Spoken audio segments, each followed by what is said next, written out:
आज जहां मुजफ्फरनगर में किसान मजदूर एकता का शानदार नजारा देख छाती गर्व से फूल उठती, वहीं योगी जी ने अपने मानसिकता का परिचय देकर जी दुखी किया।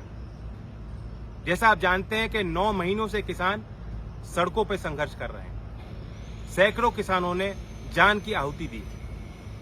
आज ये समूचे किसान वर्ग के लिए आत्मसम्मान और वजूद की लड़ाई बन चुकी। इस बात का आदर करने के लिए जहां मुजफ्फरनगर में विराट किसान महापंचायत होने जा रही है, हमारे कार्यकर्ता भी जुट गए। राष्ट्रीय लोकदल का पूर्ण समर्थन इस आयोजन को है और इसलिए हमारे कार्यकर्ता कहीं किसानों के लिए लंगर सेवा तो दूर से आ रहे किसानों के लिए रुकने की व्यवस्था करने में जुट गए। ये सही भी है, क्योंकि हमारा मानना यह है कि अन्नदाता भगवान का रूप है। हमने निर्णय लिया कि हेलीकॉप्टर का प्रयोग कर आज इस महापंचायत में जुटे किसानों पर हम आसमान से पुष्प की वर्षा करवाएंगे और इस माध्यम से अपने भाव को उचित तरीके से व्यक्त करेंगे। लेकिन ये बात सरकार को नहीं भाई।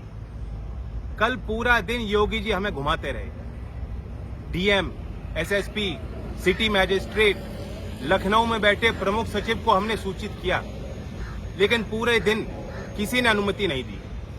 देर रात को अधिकारियों ने हमें ये लिखित में दिया और अनुमति निरस्त कर दी, जिस कारण से यहां से हेलीकॉप्टर उड़ान नहीं भर पा रहा।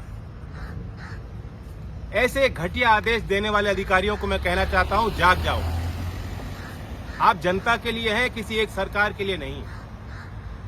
द्वेष भाव में सरकार से डर के या पक्षपात रवैया को अपना के जो अधिकारी ऐसे फैसले ले रहे हैं, उन्हें भी चिन्हित किया जा रहा है।